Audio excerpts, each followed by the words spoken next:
नमस्कार, आप देख रहे हैं दिल्ली ग्लो न्यूज और मैं हूं आपके साथ सपना। चलिए रुक कर लेते हैं आज की बड़ी खबरों की ओर। कि एमसीडी के अंदर 12 जोन्स के डीसी डिप्टी कमिश्नर एक भी ऐसा नहीं है जो एमसीडी के कैडर का हो।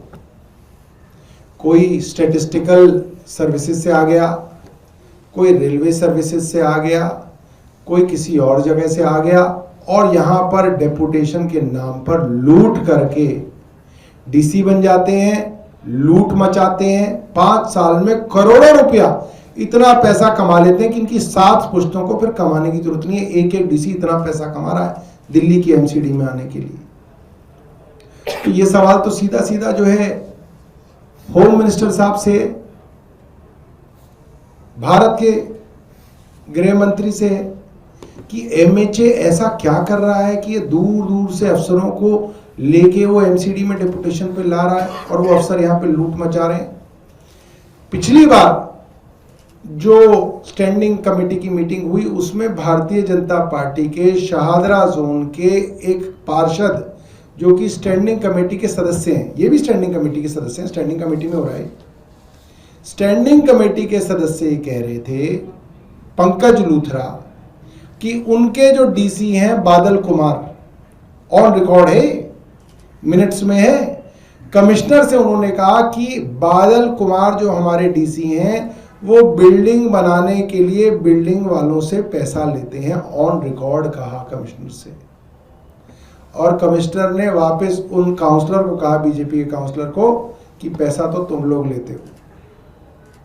ये हालत हो गई है आज स्टैंडिंग कमेटी की।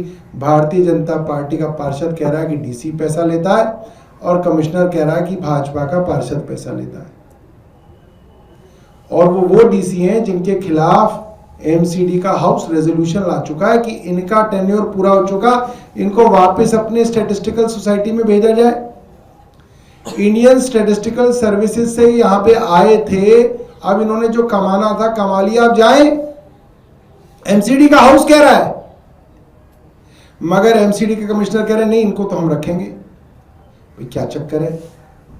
क्यों आप दूसरे डिपार्टमेंट के अफसरों को डेपुटेशन पे ला रहे हैं और उनका टर्म पूरा हो गया तब भी आपने उनको रख रखा है और उनके ऊपर भ्रष्टाचार के आरोप लग रहे हैं, मगर कमिश्नर चाहते हैं वो रख रहे? क्या मामला है? ये तो खुल्लम खुल्ला लूट है, खुल्लम खुल्ला लूट ऑन रिकॉर्ड है स्टैंडिंग कमेटी के, मगर फिर भी कुछ नहीं हो रहा है। और यहाँ आपने देखा, खुद इन्होंने बताया कि बाहर से आए हुए अफसर यहाँ पे सिर्फ लूट के लिए एमसीडी का इस्तेमाल कर रहे हैं और रोज पेमेंट हो रही है कूड़े के नाम की और आ रहा है मलबा। और हम ये पूछना चाहते हैं कि क्या एमसीडी कमिश्नर ने एफआईआर दर्ज कराई? स्टैंडिंग कमेटी में पार्षद बार बार कह रहे हैं कि आप एफआईआर दर्ज कराओ। एफआईआर दर्ज कराते ही कूड़े का वेट आधा रह जाएगा, जितना कूड़ा कलेक्शन हो रहा है वो आधा रह जाएगा, क्योंकि आधा उसके अंदर मलबा है, बिल्डिंग का, कंस्ट्रक्शन का मलबा है। तो हम जानना चाहते हैं भारतीय जनता पार्टी से, क्या आपके कमिश्नर ने उन माफियाओं के ऊपर एफआईआर दर्ज कराई या नहीं कराई? और नहीं कराई तो इसका मतलब यह है कि भारतीय जनता पार्टी के ऊपर से नीचे तक जो लोग एमसीडी संभाल रहे हैं वहाँ कुछ गड़बड़ी है।